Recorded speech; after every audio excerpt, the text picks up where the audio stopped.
for your plants, come to Merrifield Garden Center. We know plants. Good morning, America. Breaking news. The president weighs in moments ago on the NFL's big decision to fine teams for kneeling during the national anthem. You have to stand proudly for the national anthem. Well, you shouldn't be playing. You shouldn't be there. Maybe you shouldn't be in the country. The players and teams fighting back. Also breaking overnight, North Korea dismantles its nuclear site and makes a new threat, now saying that high-stakes meeting with President Trump is at risk over comments from Vice President Pence. New anger this morning over that taser takedown of Milwaukee Bucks player Sterling Brown, caught on body cam. The newly released video showing police forcing him to the ground, then tasing him. Now the police officers have been disciplined, what Brown is saying, and the change being called for this morning. New holiday travel alert. Nearly a foot of rain causing flash floods in Georgia in that tropical system brewing in the Gulf. Now a high chance it could become a depression, taking aim at the southeast this weekend. And the mystery over the Duchess's dog. Is Meghan Markle's beagle hanging out with the Queen, even making an appearance at the royal wedding reception? Live in Times Square, this is GMA with Robin Roberts, George Stephanopoulos, and Michael Strahan. And good morning, America. I hope you're well this Thursday morning. This controversy over the national anthem and the NFL is heating up. It really is heating up, George.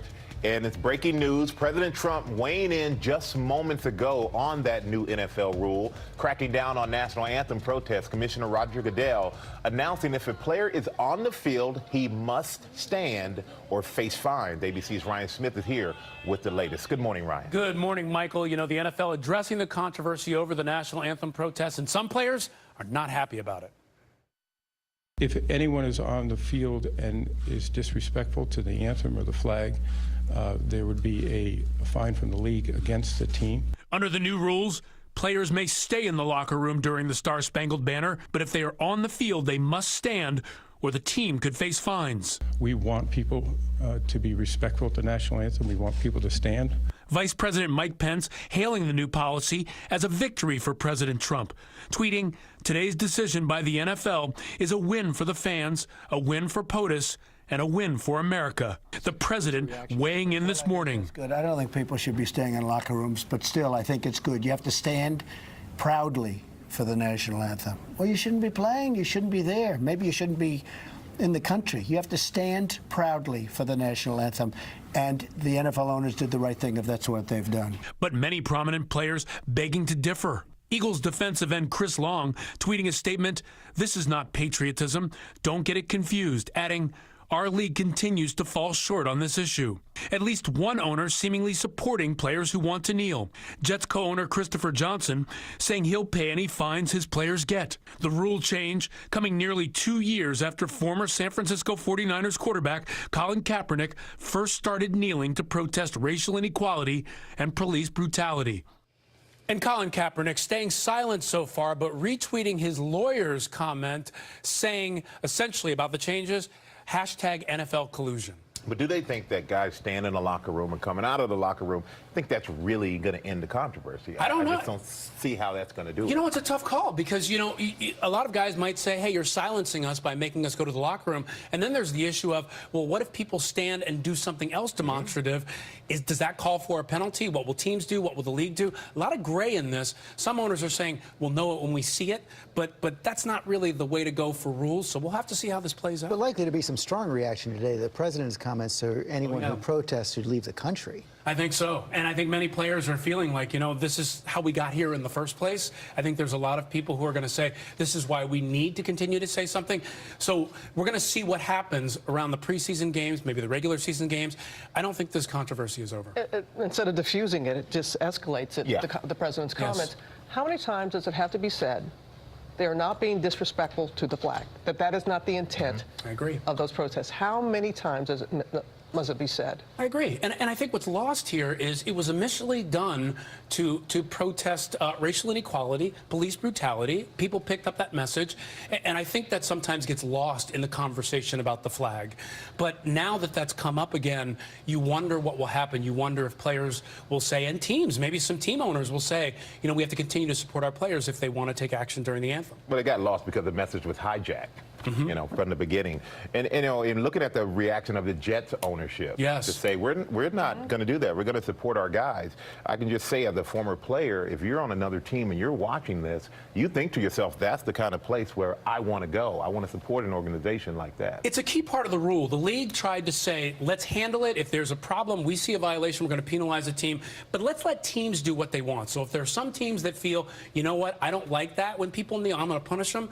And there are other teams that feel, I'm going to let that happen and support it, then that's what's going to happen. They're going to let teams figure this out. And since they really voted highly in favor of this measure, you think the teams probably agreed with that. But it's funny, we're going to let the teams figure it out. It's almost like the ownership said, hey, we'll push it to a different level, push it out to each other. A lot more to come on this. Oh, yeah. Absolutely. All right, thank you so much, Ryan. Sure. We're going to get the latest now on North Korea. It just announced that it's demolished a nuclear site amid new doubts about the June meeting as a top North Korean threatens again to cancel and blast Vice President Mike Pence.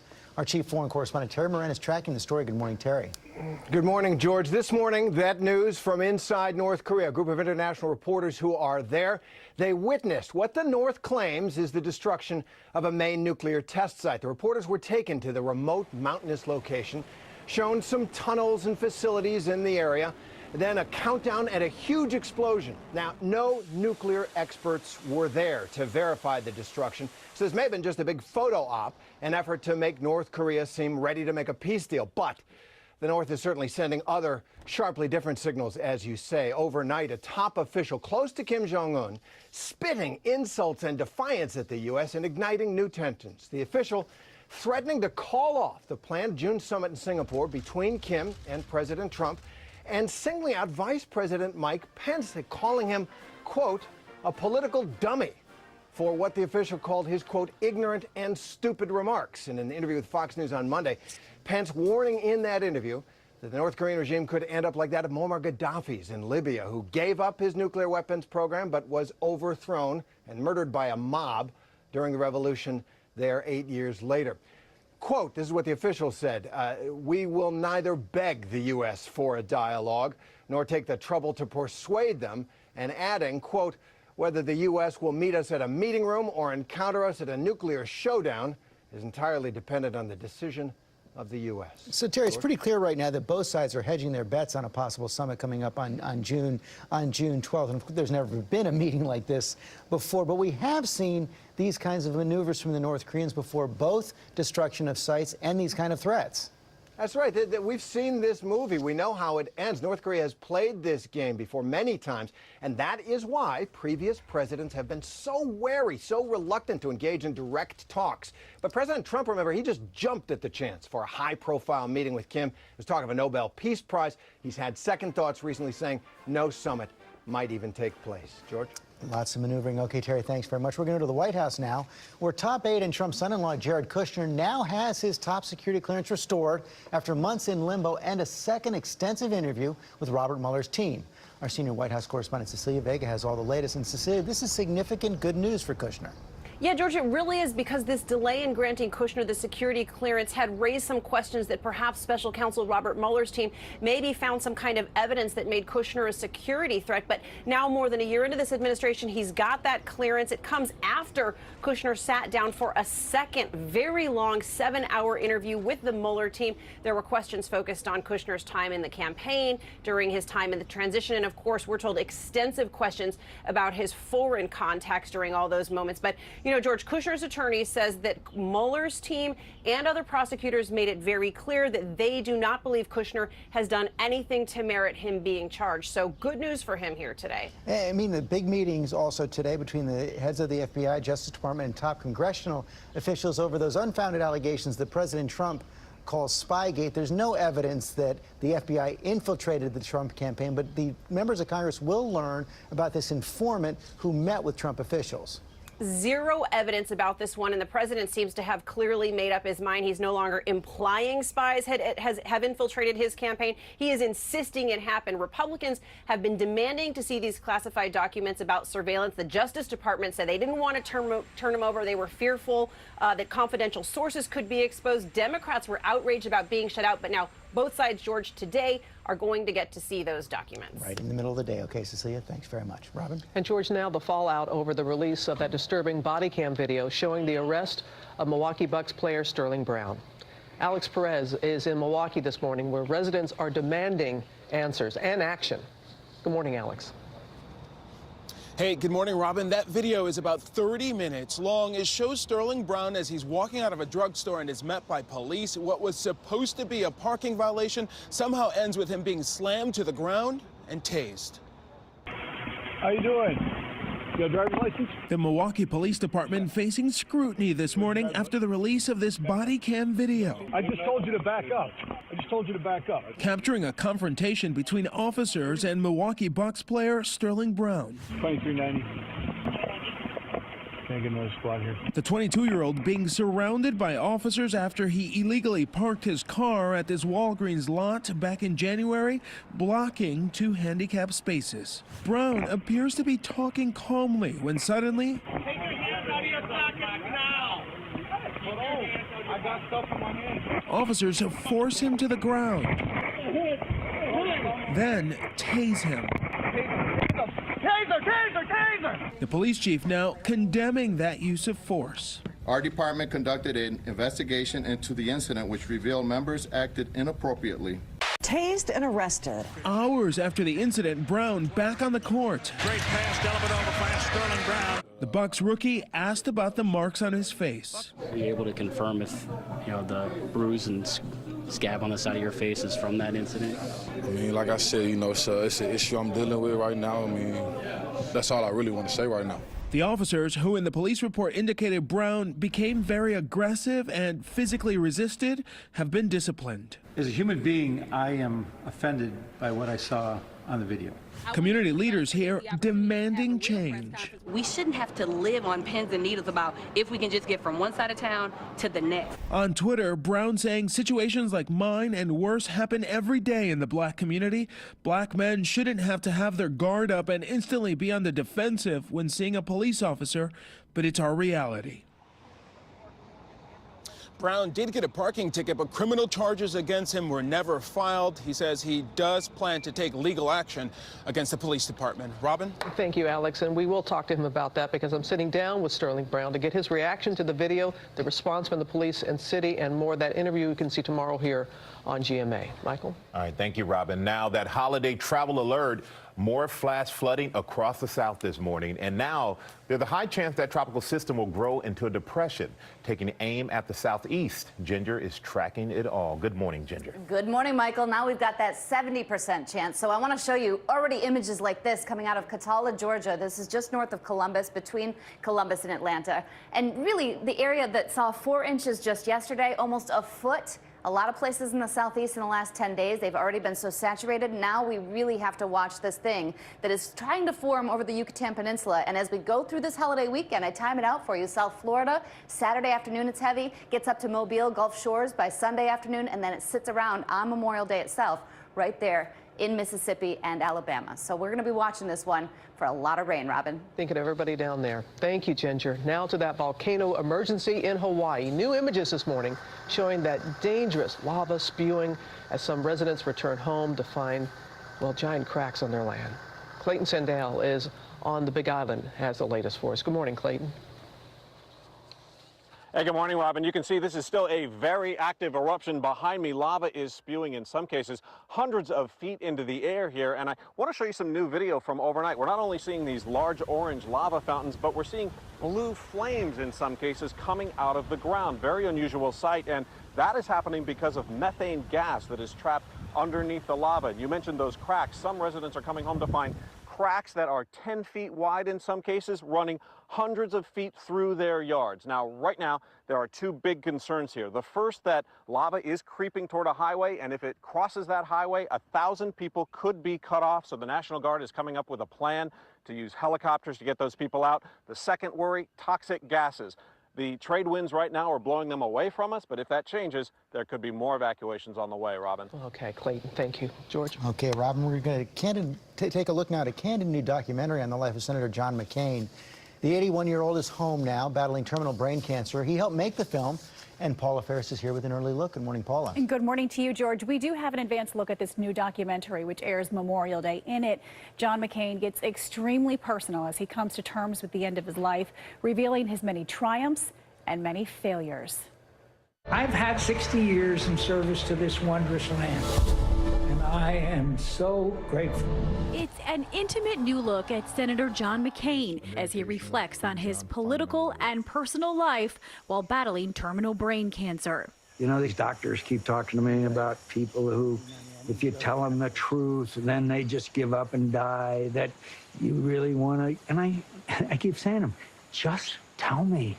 Just tell me. That's all I want to know. The candid new documentary, John McCain, For Whom the Bell Tolls, airs this Memorial Day on HBO. He said, there's two things I want to accomplish. The first is I want the American people to know I'm a human being and I'm not a maverick and I have made mistakes. The second thing that he wants to get out of this film is to bring back bipartisanship in the Senate. Let's trust each other. Let's return to regular order. McCain has been recovering at his Arizona home since his cancer treatment and surgery for an intestinal infection last month. But through this film, he shares both his disdain for the divisive political climate and his own regrets, like not choosing then Democrat Joe Lieberman as his running mate in 2000. I should have said, look, we've got a hell of a campaign anyway. Joe Lieberman is my best friend. We should take him. But I was persuaded by my political advisors that it would be harmful. And that was another mistake that I made. Now the maverick of Capitol Hill has made peace with the time he has left. I've been tested on a number of occasions. I haven't always done the right thing, but you will never talk to anyone that is as fortunate as John McCain. He is filled with so much gratitude. They started filming this just 3 weeks after his brain cancer diagnosis last summer. You're going to hear from several former presidents, Clinton, Obama, George W. Bush, but McCain very candid as he talks about his failures, including the failure of his first marriage. And then he talks extensively about his time in captivity, but filled with so much gratitude for his life. Straight talk has been his hallmark. Yeah, it really has. Thank you, Paula. Now, a fierce showdown on the court. The Boston Celtics coming up big last night, beating the Cavaliers 96-83 in Game 5. So now they're up in the series 3-2. King James scoring 26 points last night, but some said he looked like his energy wasn't quite there. When he was asked about it, he said everybody at this point is tired or worn down, but he also said he's going to be fine.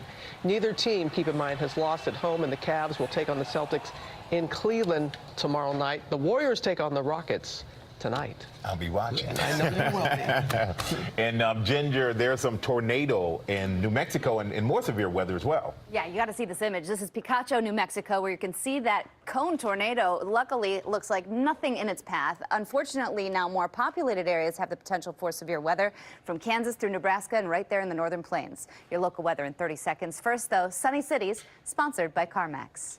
You can now reserve a car online, and CarMax will hold it for you up to 7 days for free. You come in when it's convenient. I know this because I'm from 7 days in the future. Now, don't be frightened. 7 days in the future is a glorious place. After all, you had 2 good hair days in a row. Perfect. Right out of bed. And this car you reserved at CarMax.com is still being held for you for free. Pretty sweet. Or, as we like to say, from 7 days in the future, we still say pretty sweet. It's basically the same. What a beautiful day heading out today, going up to 85 degrees, just as gorgeous as yesterday. Your temperature is just a little higher, but again, lower humidity with that northerly wind. Our winds will switch around this weekend for Memorial Day weekend. We'll track some heat for local locations here, but 77 degrees on Saturday at the beach, 76 on Sunday with a chance of a few showers and thunderstorms. Right now, Monday, also on Memorial Day itself, could see a passing shower storm. Locally here, 88. At this point, we've all seen those awesome images of the lava on the floor of in Hawaii, but that's Kilauea from above in the observatory. It's a time lapse. Wow. And you can see the glow from Kilauea through the clouds there. Goodness. It's gorgeous. Yeah, really pretty, but we know what's below. Yes, we do. All right, Ginger, thank you. Coming up, Gwyneth Paltrow now revealing how her then boyfriend Brad Pitt came to her defense when she says Harvey Weinstein tried to sexually harass her. And a revealing interview with Michael Jackson talking about his struggle to be perfect, why he was never pleased with his performances. Your first look at that ABC News special right here on GMA.